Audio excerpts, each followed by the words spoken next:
Hello and welcome back to the final, I can say that for sure, the final one of these temporary videos where we have to look at my editing software.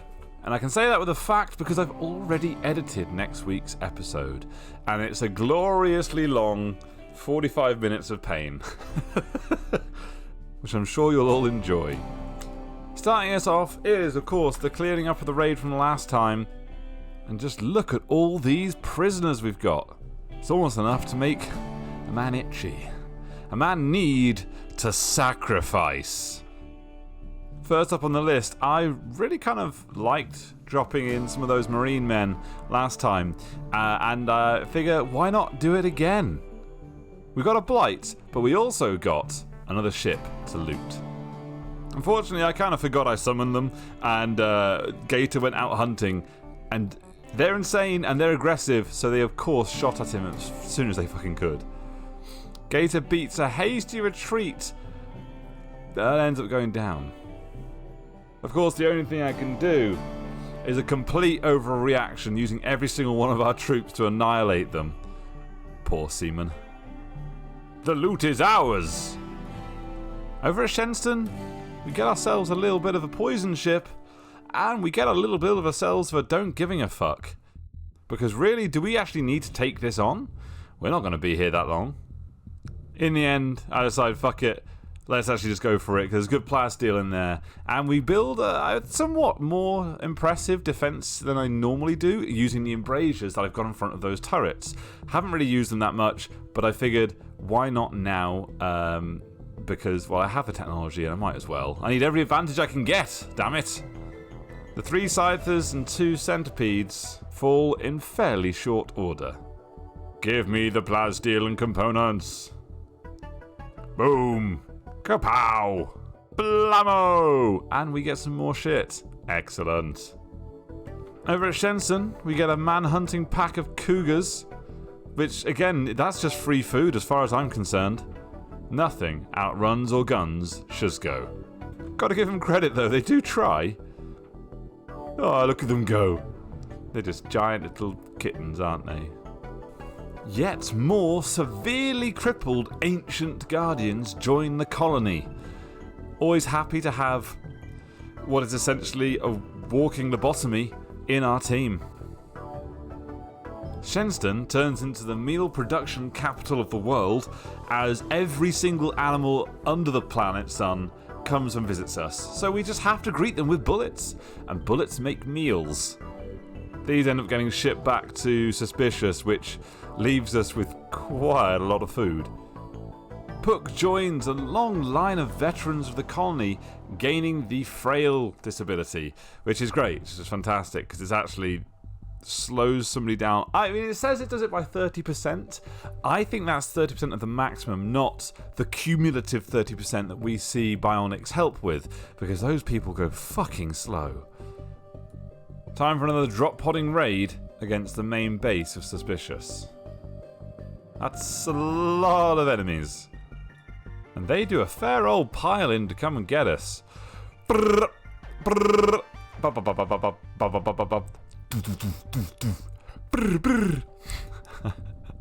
just trying to come up with more different ways of making the same noise. Mank, mank, mank, mank, mank.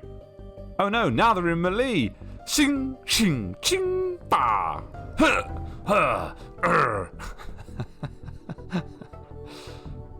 This would have been a very good time to use Sanctuary to get rid of them.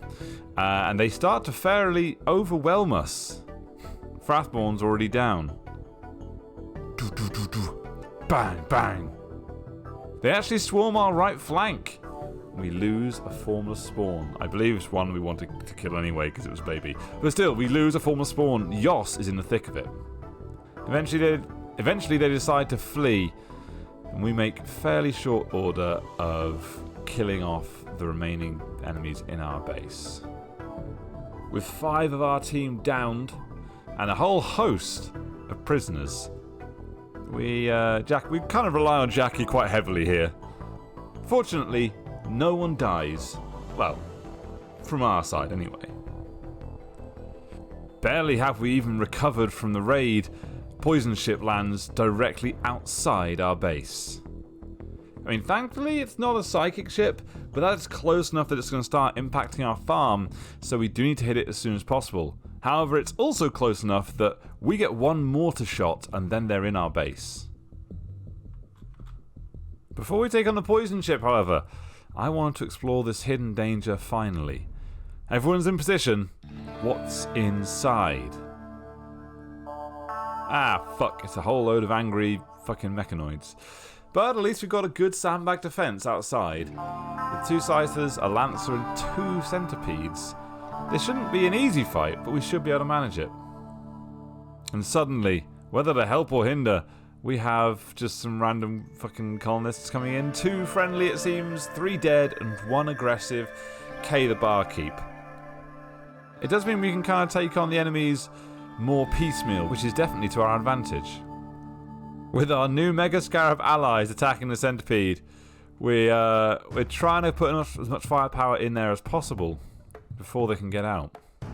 Hack! Stab! Stab! Slash! And we got them! Excellent.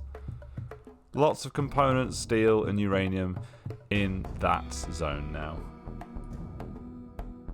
We get a couple of bionics put in before the big day of taking on the poison ship. And then we're off. Couple of good hits on the mechs there. Take a few lancers down, but there's no point reloading and refiring those mortars as the mechs are going to make it inside before they decide to turn around. The lancers and scythers are easily made work of.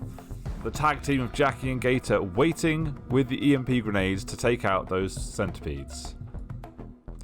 An unfortunate mishap, however, as Ed the Sailor just runs clear onto the battlefield, dodging several Inferno cannon shots before being lit up and, well, just kind of fucking annihilated. She's not dead yet, though. As Jackie and Gator move in to halt the mechs so we can get a save on her. And then Gator gets set on fire and decides that running out into the middle of the open is a smart idea.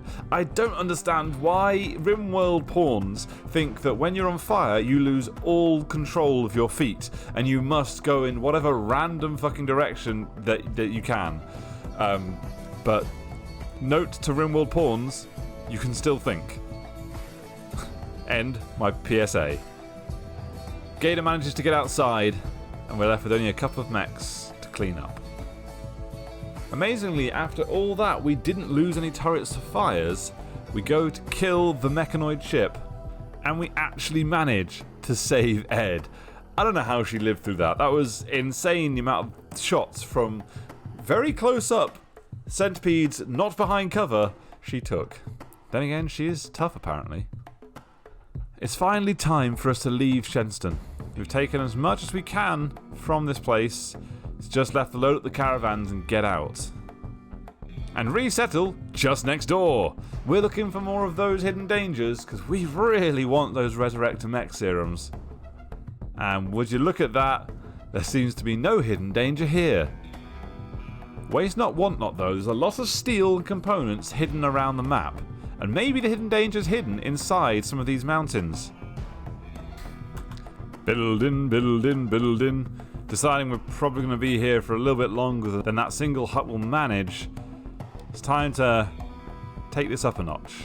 Oh look, an infestation. Ah. Well, you know what? I think I've dealt with enough for today. Fuck that. Future Paul will deal with this. And with that, I'll see you next week, where we will have a proper episode.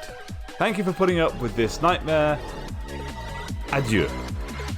Bye!